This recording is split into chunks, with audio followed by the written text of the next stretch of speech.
Good evening, ladies and gentlemen. Welcome back to our new video. But before we start, please consider giving us a like, as it will help the video reach more people. When I was in college, I used to help keep the campus safe. One of the things we did was walk with people to their cars or bus stops, especially at night. This way, students who were alone wouldn't feel scared. If you were on campus late and needed help, you could call us, and we'd walk with you to your car or wherever you needed to go. We always worked in pairs, 2 people together, to be safer. We didn't have weapons like security guards, not even pepper spray. We just wore a bright red vest that said Safety Patrol on it. I volunteered for one night each week, and it was usually enjoyable, depending on who else was volunteering with me. We usually sat in a room and talked a lot while waiting for people to call. Sometimes when someone called, we would go for a walk. One night, my friend Mark and I were working together. We had already received more calls than usual that evening, and we were hoping to relax in the office until 11 p.m., which was when our shift ended. It was around 10:30 p.m. I had put my feet up on a table and was getting ready to relax for the next half hour. Mark was about to sit next to me when the phone rang.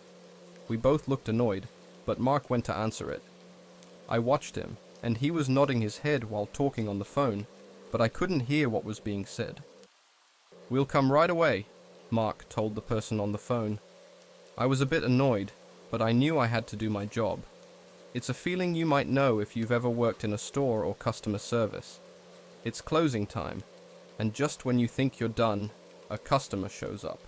Your mind is elsewhere, but technically, the store is still open, so you have to deal with it. I got up and put on my red vest. Then, Mark and I walked out of the office. The college campus looked quite modern.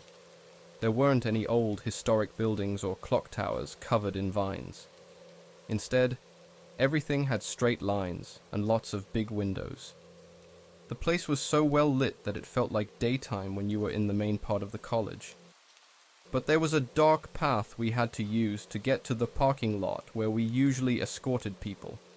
Mark told me we were meeting a girl named Cassie, and she needed us to walk her to her car in the parking lot. So, we went to Building B, where she asked us to meet her. When we got there, I saw a young woman, probably in her first or second year.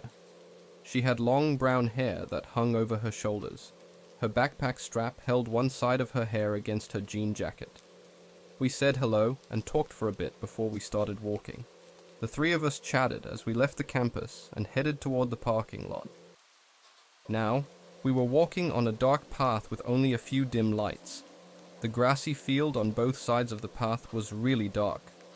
Cassie was friendly and easy to talk to. We only talked about basic things, but she seemed nice and thankful for our help. However, things took an odd turn when she made a strange request. She wanted us to take a shortcut through the field to reach her car instead of staying on the path. This didn't make much sense to us. Mark politely told her that we needed to stick to the path. Right after that, her attitude changed quickly. Even in the dim light from the posts, I could see anger in her eyes. Something felt really wrong. Suddenly, Cassie yelled, "Now!" And then 2 people ran out from the dark. Mark and I quickly ran back the way we came, without even looking back. After a couple of minutes, we were back on the main campus, and only then did we dare to look around. There was no one following us. We didn't know how far they had chased us. But we were just happy to be safe. Cassie seemed to have planned some kind of surprise attack on us. But why? Mark and I were both broke college students, so we didn't have anything valuable to steal. Whatever the reason, we told the security about what happened. They asked for our help with the investigation, and when we saw pictures of all the students named Cassie, Cassandra, or anything similar, we didn't find anyone who looked like the girl we encountered that night. So she must have given us a made-up name and likely wasn't a student at all. We never figured out who Cassie was or who those other people with her were. However, because of this incident, The school did make the path brighter by adding more lights. It was a small change, but it was the right thing to do. I went to a small college near my hometown. This happened during my last year there. Near the college, there was an area where many students lived. I didn't live there, but I often went through that area for different reasons. Sometimes I visited friends, and sometimes I just passed by on my way to the college. It was something I did regularly. One evening, I was walking back home from the college through that neighborhood. It was a regular weekday evening, so it was usually quiet, but on this evening, it was even quieter than usual. It felt strange because there was no one around, no people, no cars. It was like a ghost town. I didn't even see a squirrel or a pigeon moving around. This place was really empty. It was getting dark, and the street lights had just turned on. I liked the peaceful feeling as I walked past the old houses and apartment buildings where my fellow students lived. But the quiet didn't last long. I heard a car engine growling behind me. I turned to look and saw an older car, maybe from the 1990s, coming toward me. It slowed down to my walking speed. A young guy leaned over from the driver's seat and asked, "Where are you going? Do you need a ride?" I told the guy where I lived, and it was about a 30-minute walk from there. So getting a ride was a nice offer. At this point, nothing seemed weird. I went to a small college, and people were friendly, so students often gave each other rides. "Sure, thanks a lot," I said. He stopped the car, and I got in the front seat. We had some awkward small talk for a few minutes. I asked him about his major and other regular stuff. I was surprised when he said he wasn't a student at my college. He seemed a bit nervous when he admitted that, which made me wonder why he wanted me to think he was a student. I got a little scared and moved away from him. I think he noticed because the atmosphere suddenly changed. I wanted to leave the car, but I didn't want to show I was scared. I thought he'd still take me home, but I planned to give him a fake address when we got close. We both sat in silence for a few minutes, and I couldn't take it anymore. I broke the silence by saying, "It's okay. I'll just get out here." He didn't reply. He just kept looking at the road as if he couldn't hear me. After that, I went from feeling uncomfortable to being really scared.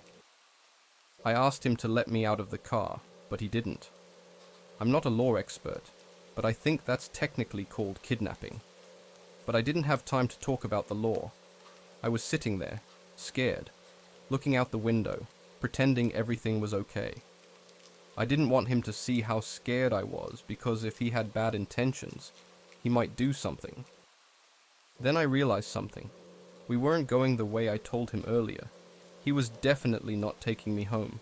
I knew I had to get out of there, but the only choice was to jump out of a moving car.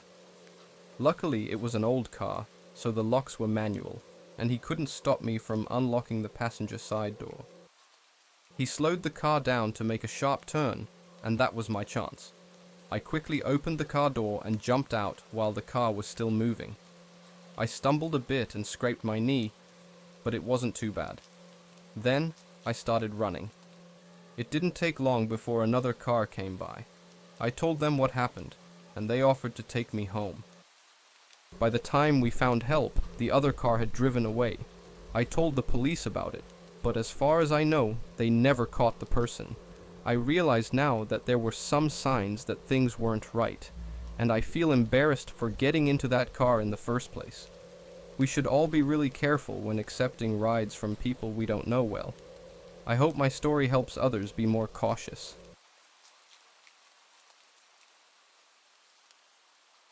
This story isn't about me, but a co-worker I work with.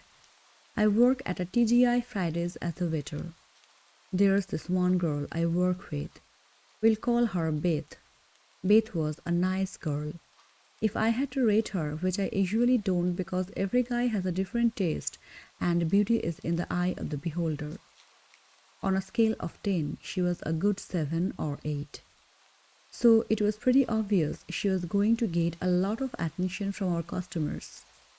However, When I would greet our customers at the door and show them to our table, there was this one guy who would always ask for bath.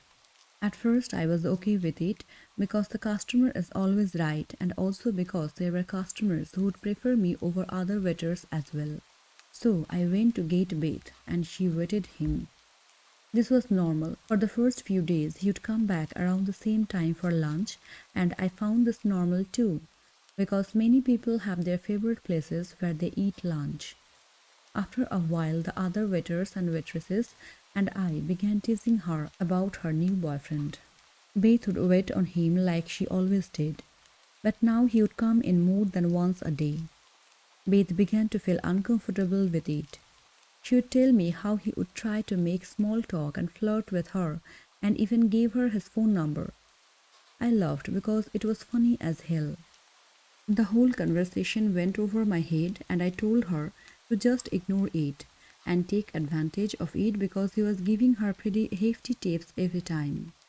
That was bad advice on my part because she took it and it only got worse. After a couple of months, I got a new work schedule because I had more free time and was able to work more. I began to work from 6 to closing time, which was around 2 a.m. It was probably the best work schedule I ever had because most of the people I talked to at work worked those same hours, including Beth, who also worked from 6 to close. Also, because usually after 12 a.m., no one showed up and the manager would either close early or we would just hang out and eat free food until closing time. So closing was fun, but one of our co-workers noticed that there was always a dude waiting outside near a 7-Eleven every day, and sometimes he would be in this blue Civic. Beth, a couple of waiters, and I knew who he was right away, and we filled each other in on who he was. Needless to say, Beth was really scared at this point. Being friends, we decided to help out in any way possible. The days where she didn't have a car, I or someone else would offer to drive her home. The days where she did, one of us would walk her to her car, and man, that was the right thing to do. One day, when I was walking to my car, this guy came up to me. He introduced himself and asked me a couple of questions. One was if there was a job available. I told him how to apply and that I would tell him if there was a spot open. The other question, however, set off a red flag in my head. He asked me if Beth had a boyfriend and began talking about her and how gorgeous she was and how he wanted to get to know her, etc. I laughed and told him a girl like her probably has a lot of suitors waiting, and she already has one. Not the best response. I texted her about my encounter, and that only contributed to her fear. It got worse. One day she forgot to ask somebody to walk with her to her car, and she went alone. But I ended up following behind, just in case something happened. I followed about 10 steps behind. I watched her get into her car. As I got into my car, I noticed out of the corner of my eye. She pulled out of the parking lot and everything seemed normal. But he pulled out and started following her, and so did I. I followed her behind so that he wouldn't notice me. The stalker followed her all the way to her house. I texted her to tell her to take the extra long way home because she was being followed, and so that I could end up at her house first. She did, and when she pulled up and saw the blue Civic pass by, she was in tears. She hugged me and thanked me for saving her life. I went back to my car and stayed for 30 minutes just in case. But the guy never came back. My friend Beth still works at TGI Fridays, but not at 6 to close anymore. And the creepy guy stopped showing up after a while too. And I can only hope it stays that way.